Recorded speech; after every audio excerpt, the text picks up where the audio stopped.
tout le monde, j'espère que vous allez bien. Aujourd'hui nous sommes le mercredi 16 octobre et nous allons parler runner dans cette consultation, dans cette vidéo. Voilà, dans cette vidéo à la demande des guides. Contraction encore. Hein, on aime bien parler des runners, là, ça fait plusieurs vidéos, j'ai l'impression qu'on parle beaucoup des runners, mais bon, c'est qu'il y a nécessité. C'est sans doute que les guides cherchent à secouer et faire travailler un peu les runners, leur apporter des compréhensions, et qu'il y a plusieurs compréhensions à revenir sur certaines choses en vidéo. Voilà, donc allons-y, pas de blabla, commençons directement par ça. Au niveau des runners, les guides veulent rappeler que le runner doit réapprendre à penser par lui-même et à sortir de sa programmation et de l'emprise des gens qui l'entourent. Malgré ce qu'il pense, oui, il est sous emprise et sous programmation des gens qui l'entourent.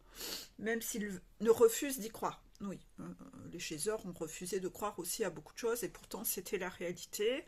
Les runners, quand ils écoutaient leurs chasseurs, ils voyaient leur masque et le déni dans lequel les chasseurs étaient, que les chasseurs étaient beaucoup dans un syndrome de sauveur avec les gens, étaient beaucoup en sacrifice avec les autres. Runner apprenait à voir les effets miroirs, contraction, en fait, ce qui vous agacez chez votre chasseur n'est ni plus ni moins que ce que vous faites également. Voilà, hein, vous travaillez en effet miroir. Donc en fait, bien entendu, runner, même si chez toi ça se manifeste pas exactement comme chez ta chasseur, tu es quand même dedans et tu fais aussi la même chose. Reste maintenant à toi à analyser et à voir comment chez toi cela se traduit. Voilà, hein. Inévitablement, ça ne va jamais se traduire exactement à l'identique puisque un est porteur du yin et l'autre est porteur du yang. Voilà, mais vous êtes quand même la même âme divisée en deux. Donc inévitablement, vous avez quand même les mêmes problématiques à guérir. Voilà, donc tout ce qui vous agace chez l'autre, inévitablement, c'est ce que vous-même vous faites. D'accord ? Quand les runners se séparent de leur karmika ou de leur karmiko, d'accord, le runner va rester souvent sous emprise de cette personne, même après séparation, même après divorce. Oui. Bien entendu, si vous êtes en coaching avec quelqu'un en suivi thérapeutique, la personne va vous faire remarquer que l'emprise est encore là, même si vous êtes séparés. En effet, souvent, vous gardez en mémoire, toujours cette capsule de la mémoire, vous gardez en mémoire que ce conjoint est pète couille, que ce conjoint est capable de vous faire des crises et vous vous êtes séparé de lui pour avoir la paix. Ceci dit, vous avez des mécanismes contrôlants encore au moment où vous vous séparez ou pour avoir la paix, vous cédez à pas mal de caprices encore de cette personne, vous marchez sur des œufs, vous avez encore, finalement, vous revenez dans les mêmes schémas que lorsque vous viviez en couple avec, c'est que vous êtes trop gentil avec cette personne pour avoir la paix. Donc en fait, pour ne pas vivre de conflit avec cette personne, vous êtes trop permissif. Et les guides voient que l'emprise est encore là, que vous vous vautrez encore, et que ça va toujours pas, que vous n'êtes toujours pas guéri. Dans votre être, vous agissez encore comme avant. Inévitablement, le jeu de la vie, c'est de reprendre le pouvoir avec ces personnes toxiques. Vous avez un karma à régler avec ces personnes, et c'est déjà bien que vous ayez eu le courage de vous séparer de cette personne, mais si après séparation, dans la garde des enfants, vous préférez que les enfants soient abîmés, contraction, tant que vous ne vivez pas de conflit avec cette personne, vous continuez à être dans des mécanismes de trahison envers vos enfants, envers vous-même, vous êtes encore soumis à ce conjoint, vous le laissez faire des choses qui ne sont pas du tout OK, vous n'intervenez pas, mais accessoirement, vous êtes encore soumis à ce conjoint, vous faites encore ses caprices, et c'est les enfants qui trinquent. Ça, c'est pas du tout ok.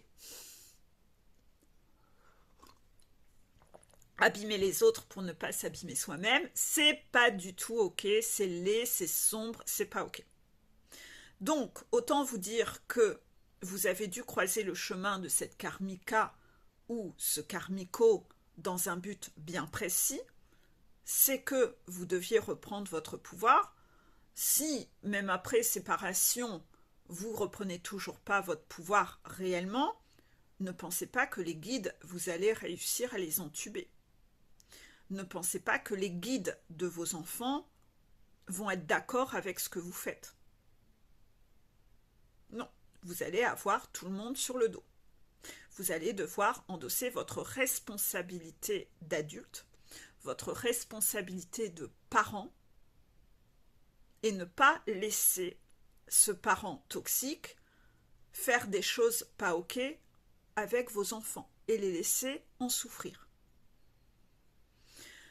Dans certains cas, c'est un peu compliqué parce que vous avez tellement attendu avant de vous séparer que vos enfants maintenant sont des adolescents et que ces adolescents, inévitablement, les dégâts sont plus importants. Plus la situation a perduré longtemps, plus les dégâts sont importants. Contraction. Ainsi, c'est ainsi qu'on voit que chez certains de vos adolescents sont en train de partir tout droit à devenir eux aussi des pervers narcissiques. C'est là où on voit que certains de vos ados, tout comme ils ont vu ce parent qui vous méprisait, eh bien, cet enfant vous méprise aussi. Pourquoi ? Il est quand même très compliqué pour un enfant d'avoir pour idole une serpillière. Essayez de vous rappeler quand vous étiez ado et enfant, est-ce que dans votre chambre vous mettiez des posters sur les murs de serpillière ? Non. On est rarement séduit et en idole. Voilà, on n'est pas en adoration devant une serpillière. Quand vos enfants doivent vivre dans un foyer où ils voient le parent toxique vous traiter comme une serpillière, il va y avoir une sorte de colère qui va grandir en eux, de la colère, de la rancœur, plein de choses. Pourquoi ? Parce que vous êtes aussi le parent de cet enfant et cet enfant a un attachement envers vous. Et devoir assister à cette souffrance de vous voir être maltraité devant ses yeux, il va vous en vouloir de ne pas vous rebeller. Parce que finalement, à cause de vous, il est obligé d'assister à ça. Et lui, il en souffre intérieurement.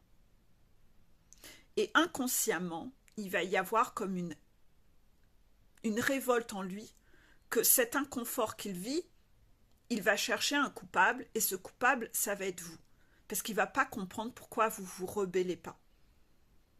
Et en fait, cet autre parent qui vous dénigre, qui vous voit comme une serpillière, cet enfant va avoir une rage en lui où plus il va vous voir comme ça, il va associer que la dernière chose qu'il a envie d'être plus tard, c'est d'être comme vous. Il n'a aucune admiration, il n'a aucune fierté. Inévitablement, il y a toutes ces émotions-là qui se mélangent en lui et il va se mettre lui aussi à vous mépriser pour toutes ces raisons-là. Car à cause de vous, il souffre lui aussi et en plus, comme vous ne reprenez pas le pouvoir envers ce parent toxique, il subit lui aussi la toxicité de ce parent. Donc en fait, il vous en veut pour plein de choses. Et tout ça, ça va faire une bouillie interne où tout se mélange et il est toujours dans des énergies de colère envers vous, de révolte. Il vous en veut de ne pas être là. Vous êtes là, mais vous êtes un fantôme.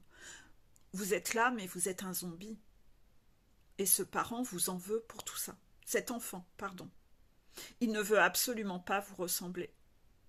Et à un moment, il va préférer ressembler à ce parent plutôt que de ressembler lui aussi à une serpillière.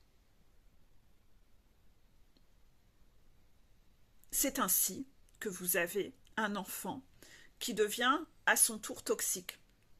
Il a associé que dans la vie, il y a les baiseurs et les baisers, et lui, mon Dieu, qu'il n'a pas envie d'être le baiser, parce que c'est pas inspirant. Donc, il va préférer devenir le baiseur. Et comme il n'a plus d'admiration envers vous, de ce que vous êtes devenu, il va se défouler sur vous. Il va se défouler sur vous. Toute la colère qu'il a à l'intérieur, il va la reporter sur vous.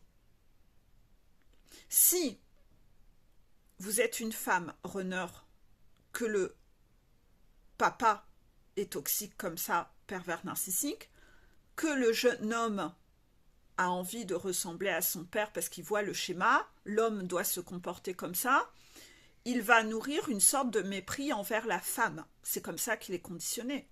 Il voit bien que la femme, c'est une serpillière, c'est pas sexy. Que l'homme a le pouvoir sur la femme. Et vous allez voir ce jeune homme développer de la toxicité envers sa ou ses sœurs et envers vous. Il n'a plus de respect envers la femme. C'est bon, il est programmé, plus il est resté longtemps dans ce foyer où il a vu comment ça se passait, les dégâts sont là. Inévitablement, le temps pour corriger ça va être plus long et peut-être même que vous n'y arriverez pas, parce que peut-être que c'est déjà trop tard. Donc les gens qui pensent qu'il faut attendre que les enfants soient grands, 18, 20 ans, qu'ils aient quitté le foyer peut-être pour divorcer, vous êtes complètement à la ramasse.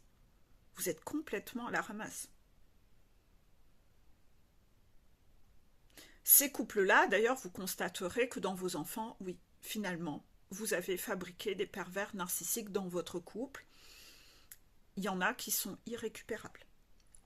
Irrécupérables. Et c'est souvent le constat qui est fait. Vous savez, les pervers narcissiques viennent de familles où il y avait un ou des parents pervers narcissiques. Hein, ça ne vient pas des familles saines. Donc, toute cette logique que vous n'avez pas, parce que vous aviez une vision étriquée et rigide, où il faut que, je dois, c'est comme ça que ça doit se passer, vous allez en payer les conséquences à un moment. Vos mécanismes contrôlants, vous allez en payer les conséquences à un moment. Donc vraiment, il vous est conseillé de ne pas attendre qu'il soit adolescent. Contraction. Voilà. Et vérifiez bien que vous prenez votre place et que vous n'êtes plus sous emprise de ce parent. Hein, que pour vous, avoir la pseudo-paix, vous laissez ce parent faire des choses qui ne sont pas du tout OK.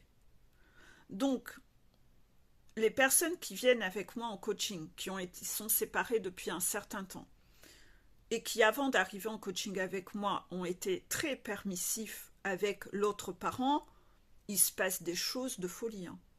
C'est un sketch. Hein. Les gamins, ils morflent. Hein.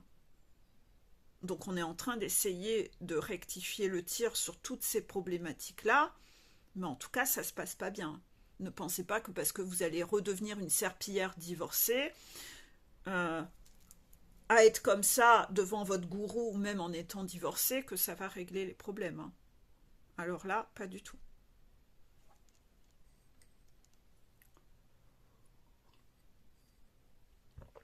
Inévitablement, les guides vont orchestrer, un peu comme un entraînement, un championnat, où votre pervers narcissique va vous faire travailler, vous en faire voir, et vous allez avoir ce défi de reprendre votre pouvoir et de reprendre votre place.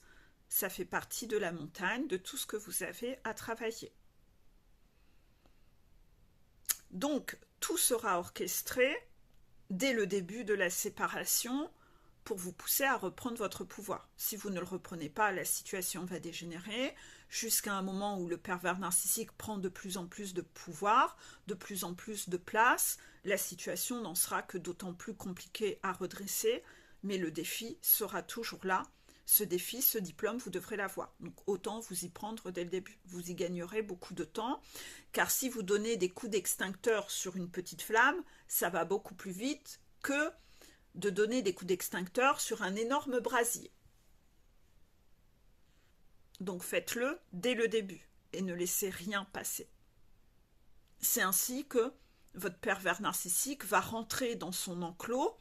La séparation fera que il sait qu'à chaque fois qu'il déborde de son enclos dans la garde d'enfants, pam, coup d'extincteur, il s'en prend une. Et il va se tenir à carreau, contraction. Évitez de trop lui rendre service. Il va vous bouffer tout cru, c'est toujours comme ça. Vous lui donnez ça, il va vous prendre ça. Il va vous la remettre à l'envers, il va vous gaslighter, il va vous manipuler. Il vous connaît, il a vécu avec vous, il sait comment vous manipuler. Voilà. Donc ça, c'était le premier message à vous délivrer. Un post-it en moins. Deuxième post-it, pour le coup. Le runner va être testé sur les tentations.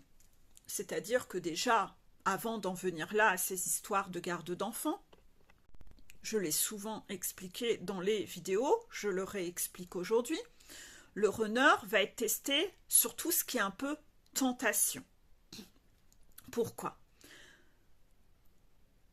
Parce que les guides vont tester si le runner est quelqu'un de fiable et de solide. S'il peut mériter son abondance, s'il est réellement transformé, s'il a vraiment fait le job. Ainsi, il sera énormément testé, comme les chasers sont testés également, par des choses faciles qui vont revenir à lui, pour voir s'il se laisse mettre la tête à l'envers, qu'est-ce qui arrive encore à le manipuler, pour voir s'il est solide et costaud. Si c'est un arbre avec des racines solides sous terre. Comment pourra-t-il être tenté, ce runner ? Ben déjà, quand il va se séparer de sa karmika ou de son karmiko, celle-ci va essayer de revenir parfois avec de nouveau son masque de toute gentille. Elle va essayer de manipuler comme ça pour voir si ça marche encore. Si ça marche encore, bilan, runner, game over. Parce que il n'y a pas que les guides du runner qui le testent à ce moment-là, il y a aussi les guides du chaser. C'est-à-dire que les guides du chaser viennent aussi observer où en est-il, et eux aussi, de connivence à 6, ils vont tester le runner pour voir où il en est. Inévitablement, le gars, s'il n'est pas fiable, croyez pas que les guides du chaser vont dire au guide du runner, c'est bon, ma chaser qui a bossé, on va l'acheter dans la gueule du loup. Non, ils vont se dire, il n'est pas prêt. Il n'est pas prêt, il ne mérite pas sa chaser. C'est comme ça que ça va se passer, contraction. Donc inévitablement, le runner a des mises à l'épreuve pour voir s'il est solide, s'il est vraiment méritant, s'il est fiable. Donc, la karmika, elle va revenir avec tous ses masques. Elle va tout retenter, tout son trousseau de clés, pour voir s'il se laisse manipuler. Oui, parce que le runner n'aime pas le changement. Le changement lui fait peur. Donc, inévitablement, comme avec la karmika, tout est déjà mis en place, c'est beaucoup plus facile, beaucoup plus confortable de retourner là-dedans que de repartir dans quelque chose de nouveau. Donc, ils vont beaucoup utiliser karmika avec tout son trousseau de clés. Karmika fait partie du camp de l'ombre, et l'ombre fait travailler la lumière. Donc, karmika va revenir avec tout son trousseau de clés pour essayer de le manipuler sur plein de choses. Donc, ça va être la douceur, Ça va être le côté sauveur. Oh, j'ai besoin de toi. Oh, je pleure, je suis malheureuse. Voilà, la culpabilité sur les enfants. Ça va être... elle va manipuler les enfants aussi. Hein. Voilà, donc ça fait déjà 4. Elle va essayer de tenter sur l'argent. Ouais, sur l'argent. Sur l'argent, si elle-même elle a de l'argent, elle va essayer de remettre un peu les billets sous son nez, lui refaire des promesses, peut-être lui offrir un voyage contre action, peut-être lui offrir quelque chose qu'il avait envie. Voilà, elle va l'acheter.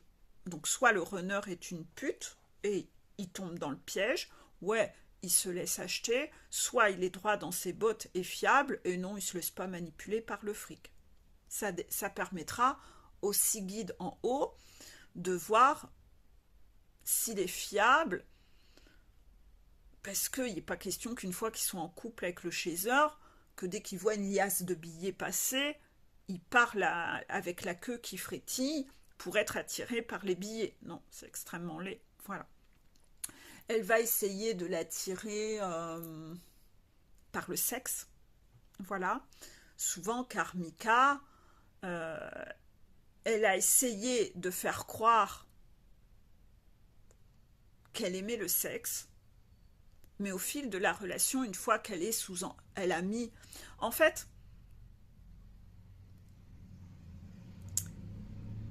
vous le savez, en général, c'est loin d'être folichon le sexe entre le runner et sa karmika. C'est loin d'être ok. Ça colle pas. Ça colle pas. Normal. Mais la karmika, elle se refuse de plus en plus côté sexuel au fur et à mesure de la relation. C'est normal. Ça va faire un peu mal, mais c'est toujours comme ça dans les relations avec les pervers narcissiques. Le pervers narcissique, face à sa proie, au fur et à mesure, le pervers narcissique se voit comme un dieu dans sa tête. Et comme il se voit comme un dieu, il se voit supérieur à sa proie. Et quand on se voit supérieur à sa proie, est-ce qu'on peut avoir une attirance physique envers l'autre? Non. Il n'y a plus de magie, il n'y a plus de séduction, il n'y a plus rien qui séduit. Quand on voit l'autre comme un ver de terre ou comme une serpillière, comme un moins que rien, on n'a pas d'attirance physique. Donc, inévitablement, la karmika se refuse de plus en plus à sa proie. Elle sera beaucoup plus attirée par d'autres hommes en dehors du couple. Et à la maison, c'est loin d'être l'amour fou, et c'est loin, au niveau sexuel, c'est un peu dramatique. C'est malheureusement ainsi que ça se passe. Quand le pervers, la karmika, sent qu'elle va perdre le runner, elle va essayer de rejouer un petit peu de séduction, de petites promesses. Tout va redevenir comme au début. Elle va faire sa petite chaudasse, voilà, et elle va essayer de le réattirer dans ses filets. Là aussi, s'il est manipulable par sa bite, désolé, les guides ont envie que je sois vulgaire pour bien planter le décor que c'est laid, voilà. S'il est manipulable par ça, c'est pas un gars fiable. Il peut pas avoir ça chez eux. Donc inévitablement, il va être testé sur tous les pans de sa vie. L'argent, tout ce qui est matériel et superficiel, le sexe, son côté sauveur, tout ce qui est dysfonctionnel, qui sont tous les talons d'Achille que le runner, sur quoi il a été manipulable dans les vies antérieures et depuis le début de cette incarnation. Il va être testé sur tout ça. Parce que tant qu'il se laisse encore manipuler par ça, c'est qu'il n'est pas fiable, c'est qu'il n'est pas ok. Et même s'il manifeste le fait de vouloir faire revenir sa chaiseur et que dans le lien, il va un peu la chercher et l'attirer énergétiquement, la chaiseur va avoir de son côté des synchronicités pour lui montrer n'y va pas. N'y va pas. N'y va surtout pas. Comment? Ben, la chaiseur, on va lui mettre plein de synchronicités qui vont lui expliquer que le runner est encore manipulable sur l'argent, que le runner n'est pas prêt, que le runner est encore toxique, que le runner il est encore manipulable par le sexe, qu'il est encore très dans le superficiel, qu'il n'est pas encore un homme, qu'il est encore un ado. Et donc inévitablement, non, la chaiseur, énergétiquement, ça va pas du tout la séduire d'entendre tout ça. Parce que d'entendre tout ça, elle va se dire, mon Dieu, que c'est un tue-l'amour. Oui, c'est pas du tout séduisant. Imaginez une chaiseur de, je sais pas, 30 ans, elle n'a pas spécialement envie d'être en couple avec quelqu'un qui se comporte comme à 15 ans. Si la chaiseur, elle a 40 ou 45 ans, elle n'a pas spécialement envie d'être avec un runner qui se comporte comme un gars de 20 ans. Elle a envie d'un homme. Ouais, d'un homme. Voilà. De quelqu'un d'égal à égal. Pas de quelqu'un où elle sait qu'au bout d'un mois de relation, le gars, il est attiré que par le fric et par sa bite. Non, c'est bon, elle a passé l'âge. Elle a déjà expérimenté les gars comme ça dans sa vie. Ça ne l'intéresse plus, elle. Hein, elle est passée à autre chose, elle a évolué. Donc, inévitablement, pour éviter d'abîmer la chaiseur, le runner a des mises à l'épreuve avec des tentations qui lui sont envoyées, des nanas qui vont essayer de faire leur chaudasse, qui vont essayer de plein de compliments, etc.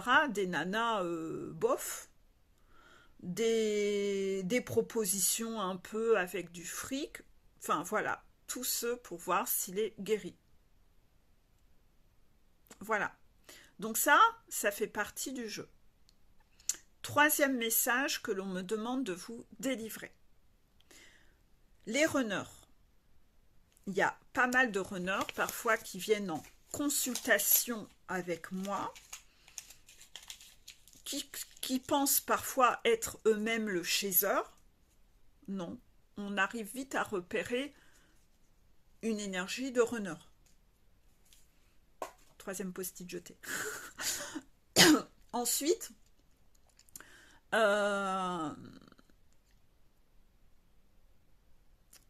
c'est assez comique cette chose que je constate chez certains de ces runners. Donc il y a des runners qui, on le sait, le runner n'aime pas le changement, il ne veut pas se séparer de sa karmika ou de son karmiko. Donc ils arrivent en consultation un peu ni vu ni connu auprès de moi. Ils sont en couple avec leur karmika ou leur karmiko, parfois depuis quand même longtemps, et ils vont essayer de me faire croire qu'ils ne sont pas amoureux de leur chaiseur, contraction, mais qu'ils aimeraient l'avoir en ami plus plus. Donc ça change d'une personne à une autre. Ils arrivent un peu avec un mode catalogue. Ils sont très contrôlants, donc voilà. Oui, alors moi, tu vois, je pense que je suis FJ, mais tu comprends, moi je suis complètement, mais totalement heureux dans mon couple. Tout va bien avec mon karmiko ou ma karmika. Moi, je veux pas me séparer. Oui, ça on le sait bien, tous les runners sont comme ça. Et j'aimerais juste avoir une relation ci ou ça avec. Voilà, ok. En fait, la personne arrive en coaching avec moi, elle essaye de me la mettre un peu à l'envers à moi, elle me fait un peu de gaslighting, ni vu ni connu, en pensant que je vais être teubée et que je vais pas le voir, en me disant, Non, mais moi, j'aime pas mon chaser, je veux pas changer de couple, je veux juste le beurre et l'argent du beurre. Bien sûr, ça va être plus subtil dans la façon dont ça va être présenté. Voilà, mais c'est toujours pour en revenir à ça. Et, étrangement, ce fameux couple modèle, ouais, je suis super heureux avec mon karmico, ma karmika, mais moi, tout va bien dans ma vie, je suis heureux, pourquoi j'irais me séparer? Voilà, les runners, voilà, qui veulent pas se séparer. Non, ils veulent juste avoir le chaser dans la vie, mais sans se séparer. Donc ils sont très contrôlants, ils sont beaucoup dans la manipulation, même avec moi, avec tout le monde. Ils veulent une négociation du scénario, c'est avoir le droit d'avoir tout le monde. Voilà, d'avoir tout le monde et sans faire de sacrifice. Voilà, c'est ça. Et le côté très faux cul de ces runners, contraction, c'est que malgré qu'il soit, ah, mais je suis totalement heureux, moi, ça fait X années que je suis mariée, mais tout va bien, voilà. Alors, parfois, ils veulent juste pas se séparer parce que leur famille à eux est pourrie et qu'ils aiment la belle famille. Ou parfois, c'est cette histoire d'argent. Voilà. Donc, en fait, il y a toujours un truc, voilà. Et, malgré ça, ils parlent jamais de ce conjoint. C'est-à-dire qu'en fait, moi, je suis dans un couple où tout va bien, je suis pas amoureux de mon chaser. Par contre, je vais te parler que de mon chaser. Je te parle que de lui. Ah, et puis de ma peine à être coupée de lui, je n'ai plus contact, etc. D'accord. Mais de base, rappelle-toi, tu es heureux dans ton couple. Donc, où est le problème au final? Puisque tu es heureux dans ton couple, vis ta vie dans ton couple. Ce qui est étrange, c'est que, quand même, il passe toute la consultation à ne parler que du chaser. Et ce soi-disant conjoint avec qui ils sont extrêmement heureux. Je connais même pas le prénom. Ce conjoint est tellement transparent qu'en fait, ils en parlent même pas. Ils me parlent même pas de lui une seconde. Ils me donnent même pas son prénom. Et par contre, ils font que parler du chaser, du chaser, du chaser. Donc arrêtez de m'embobiner. Franchement, venez pas faire une thérapie pour dire que vous êtes merveilleusement heureux dans votre couple et vous parlez même pas de ce conjoint, son prénom, vous en parlez même pas. Regardez la réalité des faits. Arrêtez de dire que vous êtes amoureux de ce conjoint. Vous êtes dans le mensonge, contraction. Et vous ne faites que de parler que d'une autre personne. Et c'est cette autre personne qui est dans votre tête. Arrêtez de vous mentir. Arrêtez vos simagrées. Arrêtez de gaslighter des gens. C'est très irrespectueux, c'est très manipulateur, c'est très mensonger, c'est encore pire. C'est pire que d'arriver en coaching et de dire bon, ben je suis en couple, mais j'ai peur de me séparer, mais je ne fais que penser à une autre personne. Voilà. Arrêtez d'utiliser les gens. C'est très laid. On en revient à la vidéo, le runner, renard, tricheur. Voilà. Ça passera pas, c'est pas ok. Et vos guides vous voient dans votre mécanisme de manipulation. Donc ça, c'était les 3 messages qu'on voulait que je vous véhicule aujourd'hui. Voilà. On va se laisser avec une petite anecdote, comme je le fais toujours en fin de vidéo. Donc, petite anecdote. Toxic Mama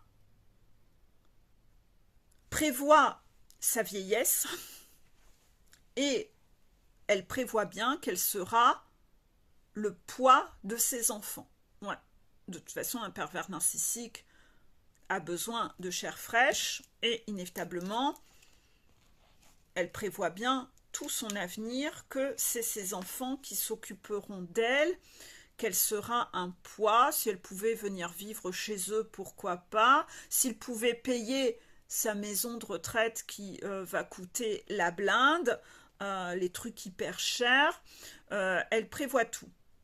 Souvent, elle a fait des donations du vivant pour que l'enfant se sente redevable à ce moment-là. Elle a acheté, elle a investi déjà depuis un certain temps pour ça. Voilà.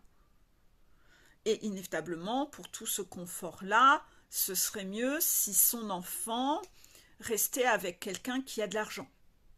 Ouais, parce qu'au moins pour elle, ça va être sécure. Ça va être sécure. Ben ouais, elle a des besoins, il faut satisfaire ses besoins. Donc tout est bien prévu, tout est bien calculé pour elle, pour son confort. Voilà. Donc ça, c'est des anecdotes de coaching qu'on voit régulièrement. On voit aussi que les toxiques mamas qui ont eu de l'argent qu'elles n'auraient pas dû avoir, parfois, souvent, elles sont restées en couple avec un homme pour son argent. Elle l'a un peu détruit psychologiquement, etc. Lui devient un peu un déchet et un mollusque au fil des ans. Et elle l'a trompé derrière son dos. Hein, voilà. Donc elle a beaucoup utilisé les gens et elle a bénéficié d'argent qui n'était pas à elle. Ça n'a pas été très honnête, sa façon de l'avoir. Inévitablement, observez bien les toxiques mamas. Cet argent est perdu. On lui reprend de l'argent. Elle subit des arnaques. Il y a plein de trucs comme ça. Voilà. Pourquoi? Parce que ça vient taper là où ça fait mal. Elle a été trop névrosée par le fric. Elle a fait des choix de vie pas très honnêtes en fonction de cet argent. Et en fait, ça vient taper dessus, sur elle. C'est ses retours de karma. Voilà. Pourquoi? Parce que vous verrez bien que cette personne, Toxic Mama, pour elle, l'argent permet d'avoir du pouvoir, d'avoir, et pour elle, l'argent peut tout acheter. Voilà, c'est sa vision de la vie. Et inévitablement, toutes les personnes que j'ai en coaching le constatent. Le constatent. À un moment, ça pique, mais tout le monde le constate, à un moment. Donc, peu importe le temps que ça vous prendra à vous d'ouvrir vos yeux, mais vous le verrez tôt ou tard.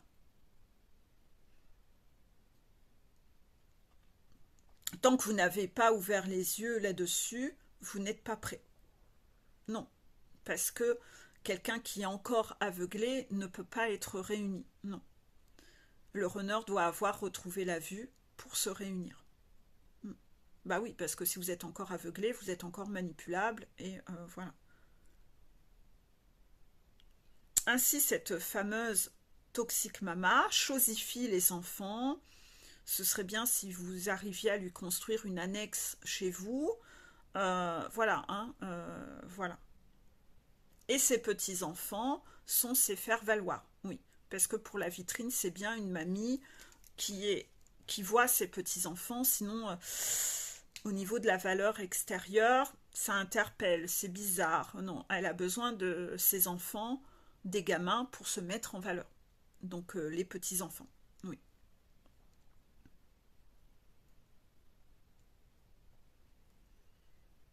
Vous la verrez utiliser tout son trousseau de clés également. Voilà. Et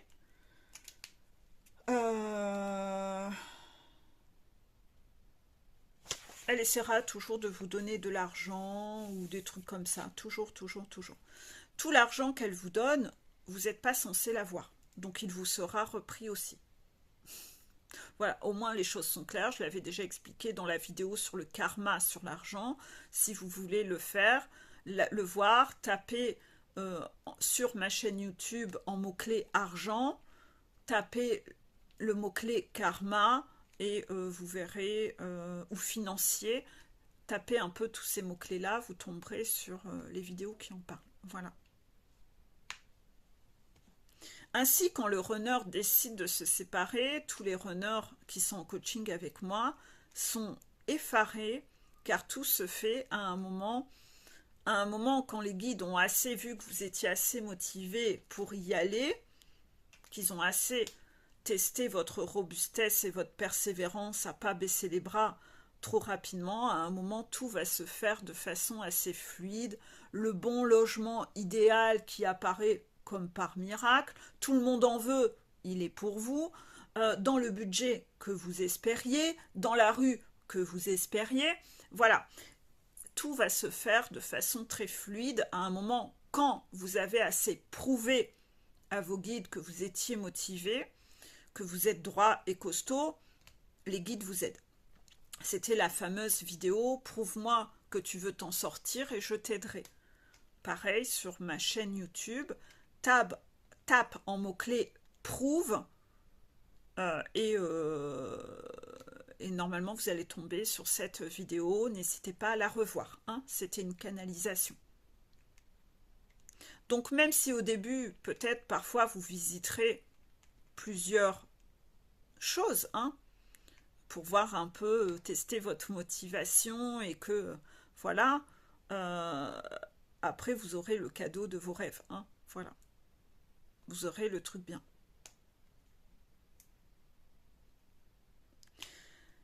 J'ai des runners aussi en consultation qui, bien entendu, on le sait, le runner a subi de la maltraitance, soit a été battu, soit a été abusé sexuellement dans la famille ou par des amis proches de la famille et des amis proches de Toxic Mama qui aimaient côtoyer des amis.